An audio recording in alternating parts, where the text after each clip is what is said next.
Sasa nikawa najiuliza, huu umati huu na vijana hao wenye nguvu wamesimama, nitaongea nao nini? Ningekuwa kama tutaenda kuongea na wazee wale, hawana tatizo, unazungumza mambo ya hadithi tu, hapa leo unabariki. Lakini vijana hawa ni wadadisi wa maandiko. Amen. Vijana ambao wamekwenda shule, sema amina. Na Mungu amewasifia. Ninawapenda vijana kwa sababu wana nguvu. Wana nini? Wana nguvu. Hilo kitendo tu nimeona pale mtumishi wa Mungu Mazembe amezungumzia, nikaona kama ameumaliza ujumbe wangu, sema amina. Na nikamsikia pale mtumishi wa Mungu Sekalala jinsi alivyokuwa amezungumza na busara ambazo amezungumza Bulldoza Mwamposa. Basi nimesema mimi nitaongea kitu gani mara, lakini vile vile nisipokupa mstari nitaonekana kama nimeshindwa. Jina la Bwana libarikiwe. Watu wakwambia bwana mzee mzima kaja lakini ovyo, sema amina. Labda nikupe tu mstari mmoja mfupi, mkijua kwamba wewe ndio nguvu ya kanisa. Ninaliheshimu sana kanisa la Baptist. Haleluya. Limeleta uamsho mkubwa sana duniani. Na kuzungumzia kwa dunia.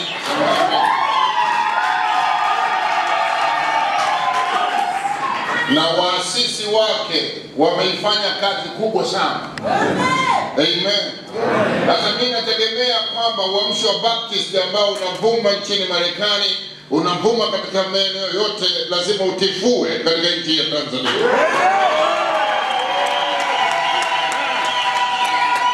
Haleluya. Ni kanisa ambalo limeweka msimamo mkali sana juu ya ubatizo wa maji mengi. Na hawajasita, hata kama wamewakutana na watu wenye hirimu zao, watu wenye uwezo wa hapana, utaingia tu kwenye mto Songwe.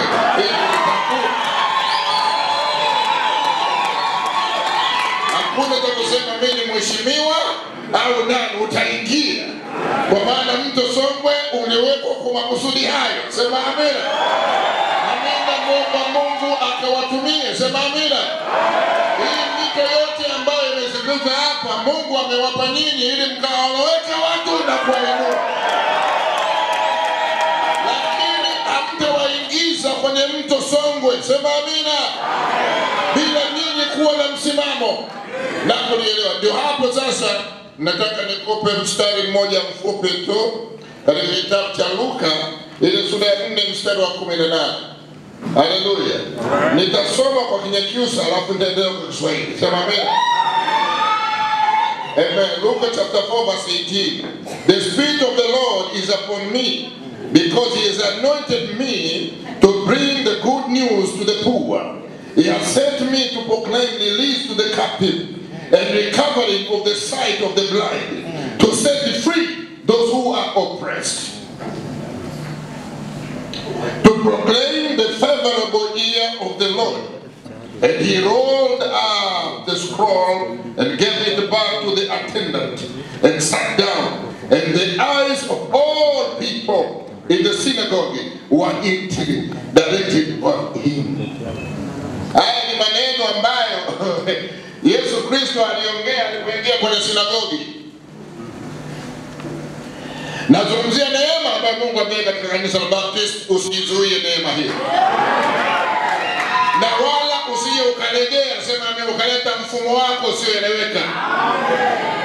Haleluya. Nazungumzia na watu ambao wanaelewa umuhimu wa maji mengi. Haleluya. Kulifuata agizo la Kristo. Amen. Hata Yesu akawatokea wale wanane hao, akaingia Mafarisayo, watu ambao wenye elimu zao, ambao wanayejua maandiko, wamesoma Taurati katika muda mrefu sana. Yani hao walikuwa wanazuoni wenye kutoa tafsiri za maandiko. Na Yesu alipokutana nao akawaambia, akafungua chuo cha nabii Isaya. Akasema Roho wa Bwana juu yangu kwa kuwa amenitia nini? Mafuta niwahubiri wanyenyekevu habari njema, kutangaza mwaka wa Bwana uliokubalika na siku ya kizazi cha Mungu, kuwafariji wote wanaolia, na vipofu waweze kuona, wenye shida waweze kufunguliwa. Alipomaliza hapo akakifunga kitabu akasema andiko hili limetimia kwenu leo. Sasa huu ni wakati wa vijana wote wa Baptist kuangalia maandiko na kueleza watu maandiko haya yanatimia kwenu leo. Jina la Bwana libarikiwe. Nasema jina la Bwana libarikiwe. Pia akaambia Roho wa Mungu yuko juu yangu. Sema amina. La kwanza vijana alikuwa anawaambia hivi, the Spirit of the Lord is upon me, for he has given me an assignment. Yes. Roho wa Bwana yu juu yangu, amenipa majukumu ninayojui. Kuna vitu hivi vitatu lazima uvielewe. Usipovielewa tutavurugana. Sema amina.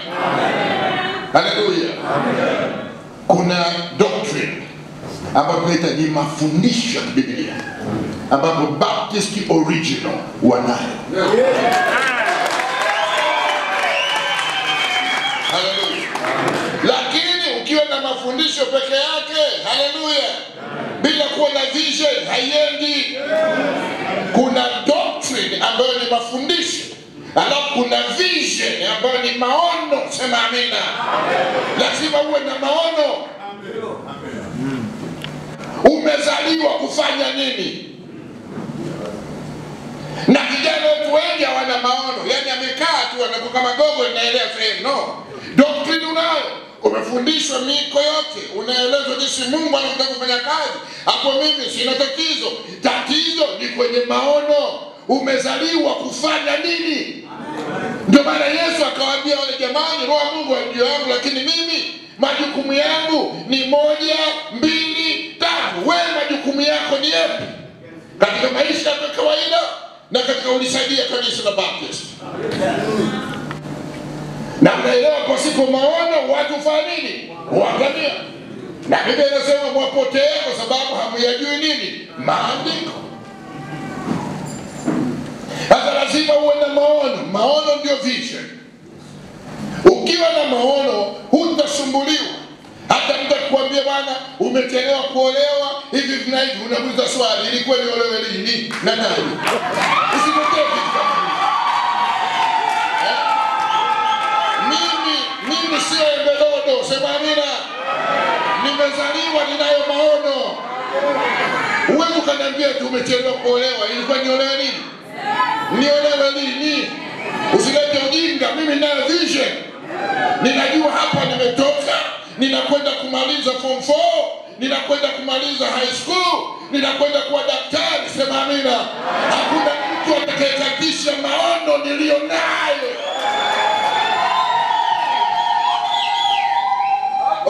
Unafahamu kuchelewa kuolewa yatakushinda huko. Yatakushinda.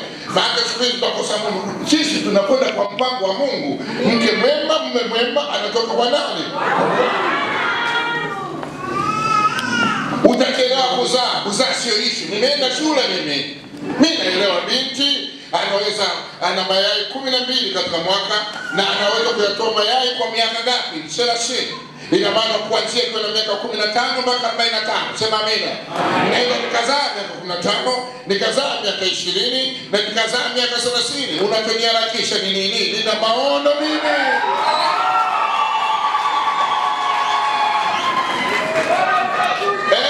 Hapana, unafahamu mimi niko form 2, nina maono. Binti ambaye mwenye maono hawezi kupata mimba form 2. Binti mwenye maono hawezi kupata mimba form 6. Binti mwenye maono hawezi kupata mimba JKT. Anayo ndoto, anayo ndoto. Hata wewe unasikia unapata mimba au wale kwamba hawajui wanapenda wamekaa. Wanaishi kwa kubahatisha. Sema amina. Wanaishi kwa kufanya nini? Kubahatisha. Ndio shida sasa. Ndio nabaki na maandiko tu, usizini, usifanye hivyo. Mwenye maono hawezi kuzini mwanangu. Hazini kwa sababu anayo ndoto. Anayo nini? Ndoto. Kwa sababu anajua kabisa Mungu amenibariki mimi, naweza kuwa na mayai kuanzia miaka 15 mpaka 45. Haraka nini? Ndio maana unakuta mabinti wengi huko, watoto 4, hela hana, jamaa kamtoroka, anauza ubuyu. Binti sema amen. Lakini wale waliokuwa mtangani wanaangalia vision, wanapita wajua hata kucheza disco, wamekaa sura kama wanaume, wakishaanza kazi tunaona hao na mavitu. Uchaguzi unao. Ndoto yako ni nini? Doctrine sina tatizo, wachungaji wanahubiri yote. Na najua hapa doctrine wote mnakwenda kujifunza. Mtaelezwa jinsi ya kwenda hivi, watu kuambia jinsi ya kupata mchumba na nini. Ngoma hiyo bwana. Hapo ni uchumba hapo, mbinde hapo. Amen. Maana hicho unachokililia hicho mbele yake kuna condition. Ewe mwanaume umpende nani? Mkeo. Ewe mwanamke umtii nani? Mumewe. Sasa yule akiviolate ngoma itakuwa nzito. Ndio maana lazima ujisikishe. Binti lazima uwe na vision. Alafu hata kama unakwenda kuolewa unakwenda kama Melikebu. Biblia shehena. Ya unakwenda na elimu yako, unakwenda na Biblia yako, unakwenda na kila kitu. Huko unapokwenda mawifi wote wanakuheshimu. Sema amen. Unajua kaka yetu amepona. Unielewe, kwani haisemi binti amefanishwa kama nini? Melikebu limejaa shehena. Wewe nadhani kama unaenda kama shehena, wifi atakusema? Basi wewe nenda hivyo kutafuta hivi. Ndio mtaanza kugombania sasa vyakula.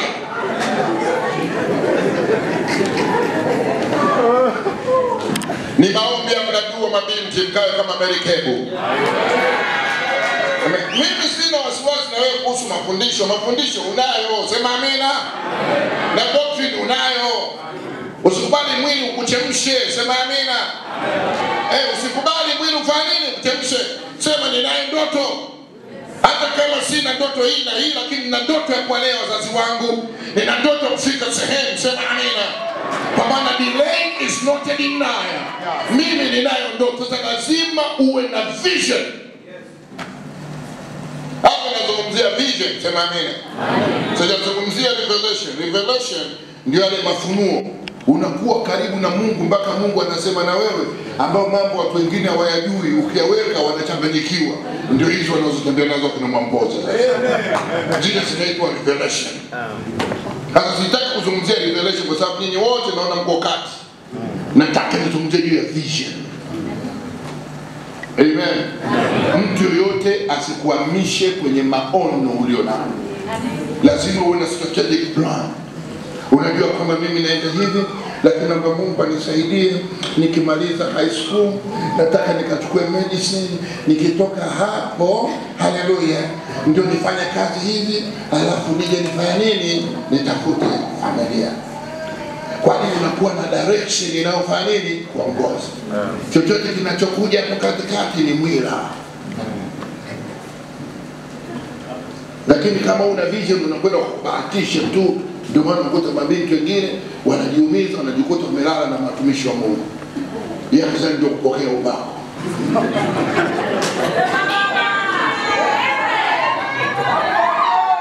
Unatakiwa na nini?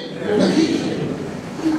Kijana mdogo tu umebalee juzi tu, alafu hapo tunataka unaanza kuzurura ovyo. Alafu unasema mimi bado kwa nimesema yule tu ameniangusha, unafahamu? Nani anakuangusha? Yule kuja mwenyewe. Kwa nini Biblia si inasema wapi? Ukiona mwanamke mzuri tazama wapi? Chini. Haisemi hivyo. Mimi nazungumza na watu wanajua maandiko. Ningekuwa ndivyo nilikutana na dini huko nikaanza kufungua. Mwanamke mzuri ukimuona tazama wapi? Chini. Usimuite shetani. Ameumbwa. Ameumbwa. Na wewe mwanamke usikubali kuitwa shetani hata siku moja. Huo uzuri ni Mungu amekupa.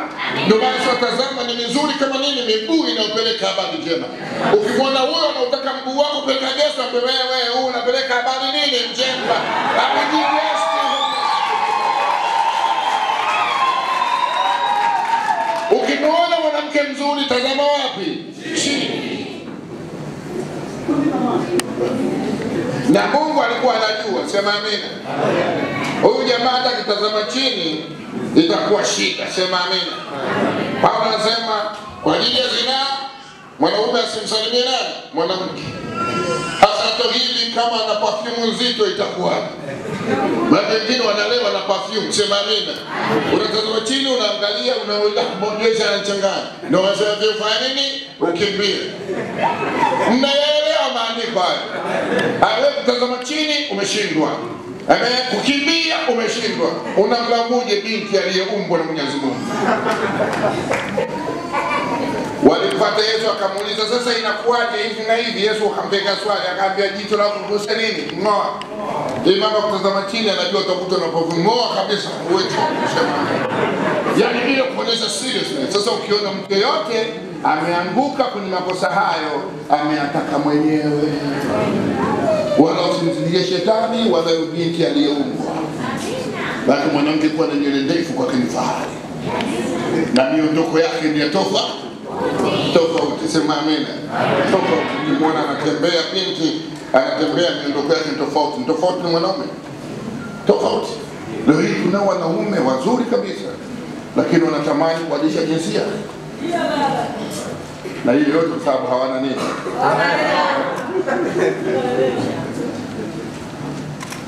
Kuwa na ndevu bila hela ni uchafu.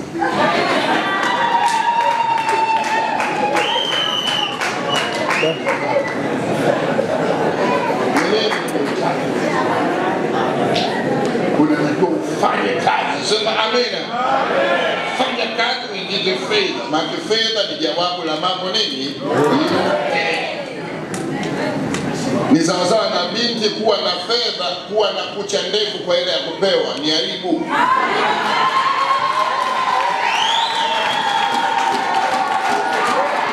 Kwa sababu siku huyo mfadhili wako akianza kutoa hela tutatembea kama bondia, utakunja hizo kucha hizo. Unatakiwa uwe na kucha ndefu kwa aina zako nini? Mwenyewe. Unajitazama shamba ununua kwa pesa yako nini? Mwenyewe. Watoto wako wote wamevaa mapulova nini? Mekundu. Sema amina. Ya, mpaka upande wa pili unakuheshimu wewe. Nataka niongee na binti huko mtakokwenda, sema amina. Ili una heshima kwa wakwe zako na nini, lazima uwe na nguvu ya kiuchumi. Kesi yoyote ukipeleka utashinda, sema amina. Lakini kama hauna nguvu ya kiuchumi na kuambia kumshtaki mwenzako huwezi, sema amina. Maana wao wenyewe wanamtegemea wewe unaenda kumshtaki ndio mfadhili wao. Utashinda kesi wewe. Ndio maana Biblia inasema fedha ni jawabu la mambo nini? Sema amina. Upande wa wanafunzi mkamate sana elimu usifanye nini? Usimwache. Shika sana sheria ya mama yako. Usisahau mausia nani? Ya baba. Baba yeye anatoa ushauri tu kwa sababu hana uhakika kama wewe ni mtoto wake. Sema amina. Mwenye uhakika ni mama. Hebu nipigie makofi pale mara moja. Sasa ukawa kwenu hapa mwe makini zaidi kwa kusikiliza mafundisho. Mimi nataka nimepiga tu kwenye maoni ya binafsi. Nimekuja hapa duniani kufanya nini? Na mipangilio gani tunatakiwa kuishi? Scientifically watoto ni mwaka mmoja mpaka miaka 29 au wote ni watoto. Hata kuna wana vindevu wanafanya vijogoo wanazunguka bado watoto. They are not mature enough to understand what is going on. Yes. Vijana ni miaka 30 mpaka 60 au ni vijana ambao wana uwezo wa kutengeneza fedha. Unafanya kazi kama hauna akili nini nzuri kwa ajili ya kuwekeza. Alafu middle age, umri wa kati miaka 60 mpaka 80. Ndio naona watu wanakula kwa raha. Wanakula hata unaposema Mungu niletea ujana kama tai. Ujana unaenda na chakula mwanangu.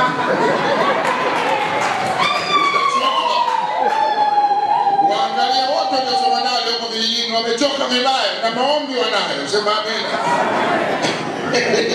Lazima ulaji uwepo, sema amina. Kuna vyakula vya kujenga nini? Mwili. Alafu ya kutia mwili nini? Nguvu. Na vingine vya kulinda nini? Mwili. Hii inaitwa balanced diet. Sasa unakula chakula cha aina moja, unakuta unanenepa tumbo, miguu imekataa. Unakuta kwa ajabu. Mungu anasema mtarejesha ujana wako kama tai, sema amina. Na atakuwezesha unakula vizuri. Na unapokula kote vizuri, lazima ufanye nini? Mithali 3:12 nasema ya kwamba mimi najua hakuna jambo jema bila nitakula na kufurahi na kufanya kazi. Na hata mwanaishi tena ni karama Mungu kila mmoja aweze kula na nini? Na kunywa. Hiyo sura yako umeiharibu mwenyewe kwa sababu ya kutokufanya kazi. Hiyo imeharibu. Mpaka mnakuta mtu anasema mimi nimechukua sura ya baba, unataka kuchukua sura ya nani? Ukiona mtoto wa kike mahala popote anatisha, sema amina. Unajua amechukua sura ya babake. Ukiona kijana yote anapita anasumbua handsome, amechukua sura ya mama. Muulize mwenzako, muulize. Tatizo lako wewe umekosa nguvu ya kiuchumi ya kuboresha hiyo sura.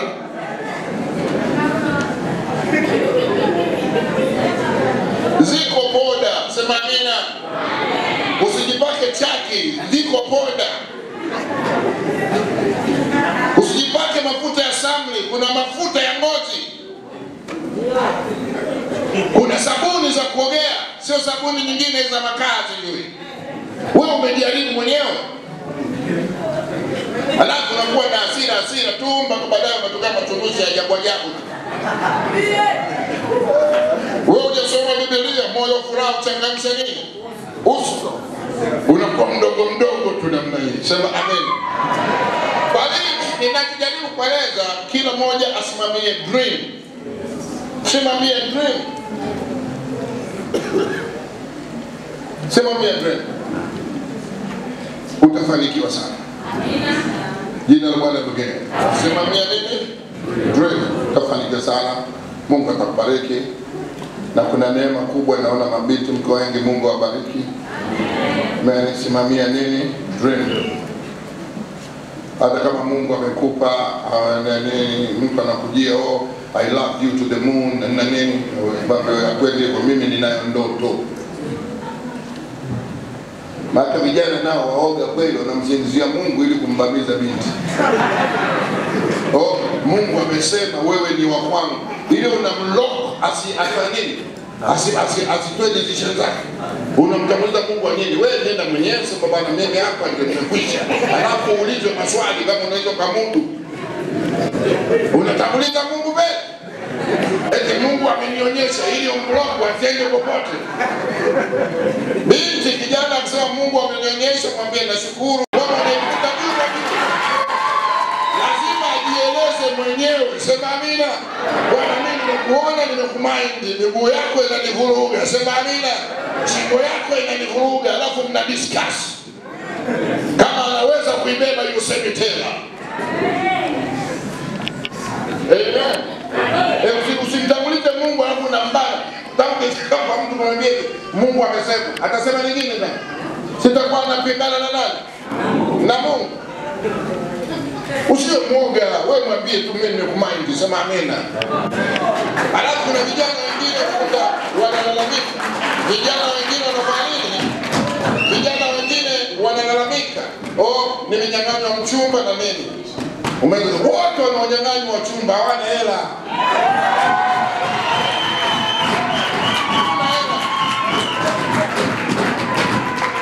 Na tatizo watu wasiokuwa na kazi. Tatizo la watu wasiokuwa na kazi ambao hawana fedha, wanajua kuchagua lakini hawajui kutunza. Wewe umepata mchumba wako mzuri tu, mnakwenda naye vizuri, ndaga mmefurahia naye. Umekuwa mkavu tu. Hamzungumzi vizuri, hakuna vitu vya kuvutia. Hapo kuna jamaa mwingine amekaa wala maombi anachukua figo ya BMW namna hii. Anachomoka.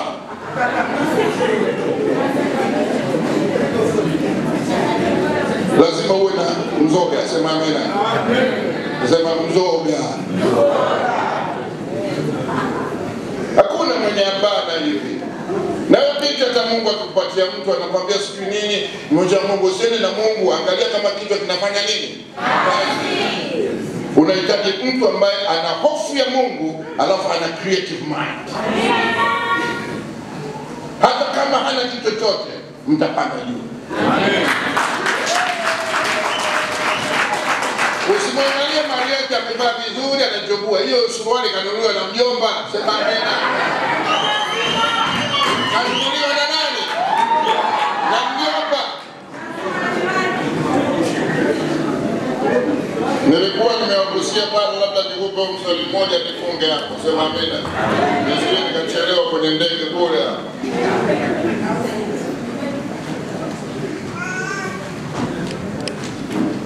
Kwanza ile Mithali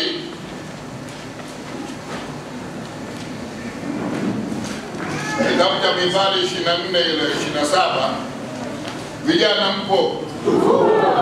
Maana uzuri wa vijana unawakumuta tu, yani kitu chochote. Ukifika wazee hapa unatafuta maandiko ya ustaarabu kidogo. Amen. Lakini kwa vijana wewe unalipua kwa sababu hebu sema ni neema hiyo. Ndio mstari. 24. Tengeneza kazi yako huko nje. Tengeneza kazi yako huko nje. Ifanyie kazi yako tayari shambani. Ifanyie kazi yako tayari shambani. Ukishajenga nyumba yako. Ngoja, kuna koma hapa. Ukiisha, jenga nyumba yako. Umeona ngoma hiyo? Tena taratibu, Jengeni nyumba. Mkakae ndani yake. Kapandeni bustani. Mkale matunda yake. Endelea mwanangu. Oeni wake. Mkazae wana na mabinti. Kawazeni wake. Wana wenu. Mkawaze waume. Binti zenu. Wazae wana na binti. Mkaongezeke huko. Wala msipungua. Sasa anasema jengeni nini? Nyumba. Lima nini? Mashamba. Haleluya. Alafu ndio unaenda kuoa. Usiniteni miemko. Sema amina. Wewe usije ukafanya makosa ambayo sisi tumefanya. Sisi tumekuja kuyarekebisha kwa sababu tulikuwa tujue maandiko. Tuliwahi kuoa, hata kazi hatuna, ndio tunazunguka sasa vyetu kutafuta nini? Kazi. Tunajenga nyumba uzeeni. Mimi naeleza hizi ili kuwalinda. Amen. Bado tutakuja hapa. Mimi zangu hizo utaniambia nitulie, sema amina. Fanya kitu kinaeleweka. Unajenga nyumba, unalima mashamba, pesa unayo, alafu unaoa, mtoto anazaliwa juu ya noti.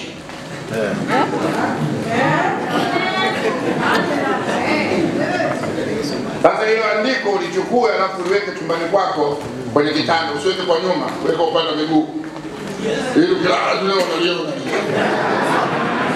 Itakufanya ucontrol. Haya mnyege zembe, sema amina. Sema mnyege zembe.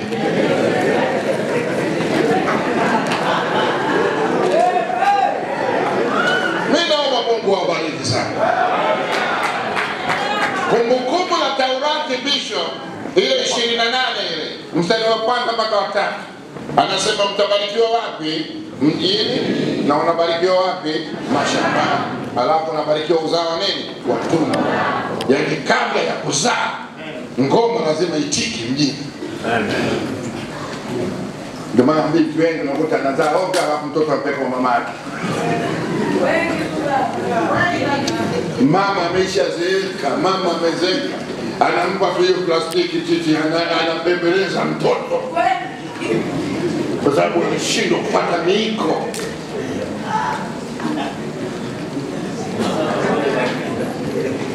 Binti amechangamaa, angalini.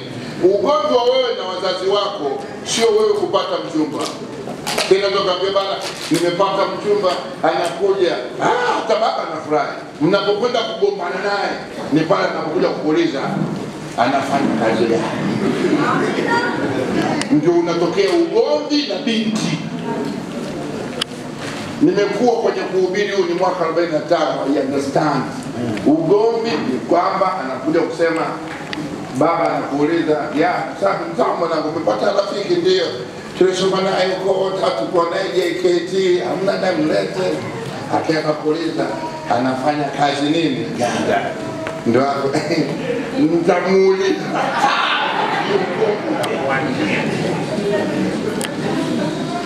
Kwa sababu baba yako hawezi kubali, amekutunza wewe kwa miaka 18 20, alafu unaletea zigo lingine tena, atapumzika lini?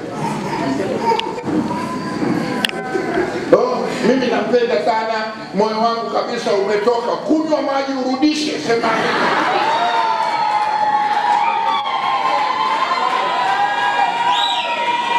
kwani hujasoma Biblia inasema moyo mwanadamu ni kiumbe nini? Yani kila kitu, yani mambo yote namwona super ego. Lakini ile binti akamwambia bwana, nimepoteza siku zangu. Kijana mbea kazitafute. Hapa watoa, kuna jeni lako hapo.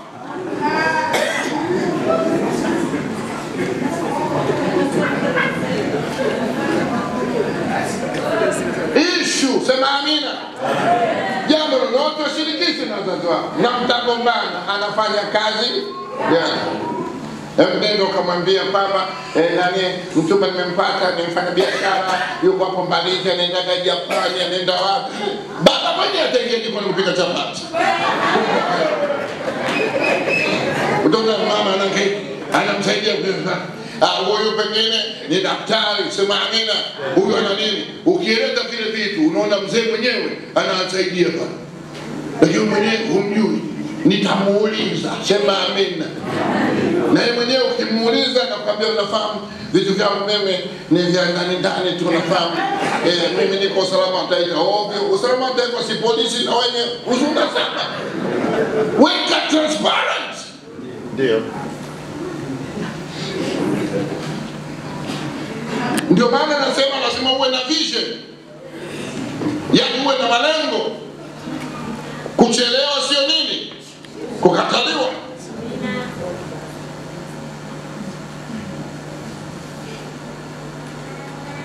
Nimeona watu wengi sana wamepita kwenye vitu vingi. Unakuta kijana mwingine anamchumba. Wameenda vizuri tu. Umeelewa? Na baadaye uchumba ule ukafanya nini? Ukaharibika. Kijana mzima na ndevu, sema amina. Eti anaenda kumdai mchumba wake, nipe simu, nipe nini. Unashindwa na Yusufu fundi seremala. Yusufu alikuwa hajaenda shule, alikuwa fundi seremala. Lakini mchumba wake alipogundua na mimba, sema amina, aliamua kumwacha kwa nini? Kwa siri, ili asimvunjie nini? Heshima. Wewe mchumba amekuliwaza, umekuwa na raha mji mzima hii miaka 3 yote ulikuwa unaona raha tu. Unaona raha. Alafu unaenda kumnyang'anya. Unafahamu ukiwa na mchumba unampenda kabisa, yani hata ukipigwa na wazazi wako una thank you.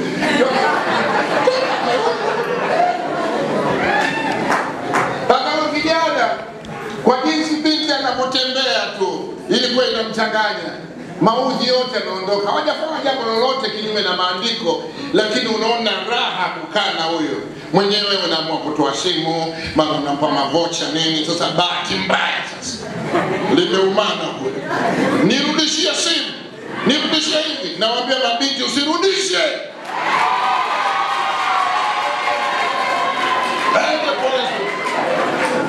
Ule muda aliyoutumia wa kwako, mama anakutafuta kutume umsaidie maandazi, haupo, ataulipa. Ule muda aliyomfanya yeye anatembea vizuri Mbeya anatamba, ataulipa. Na wewe usishindwe na Yusufu, sema amina. Beba ndani kwa maana hujui kesho itakuwaje. Umeumizwa Jumanne lakini Alhamisi inakuja, sema amina.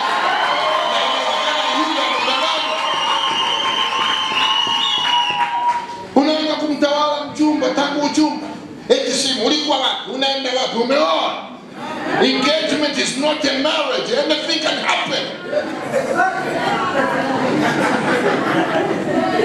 Unambana. Wakati huo una watu 3 umemweka kwenye waiting list. Bado vijana wengi unakuta anachumbia hapa, lakini kuna mwingine yuko hapa na hapa. Ule ni uzinzi. Simba anapoenda kuwinda, akimtargeti zebra, anamwandana huyo nini mmoja. Kijana yote kuwa na wachumba watatu kwa wakati mmoja ni uharibifu. Lakini binti anaweza akafuatwa na watu wangapi? Watatu au wanne, na yeye akiwakubalia wote, basi ni Jezebel. Unaweza kufuatwa na huyu, kufuatwa na huyu, kufuatwa na huyu, lakini usitoe uamuzi wa haraka. Tuulize kakakuona. Na majeraha mengi watu wameyapata kwenye nini? Mambo ya moyo. Lakini nataka kuambia, hata kama kuna jeraha lolote, linda moyo wako kuliko vitu vyote.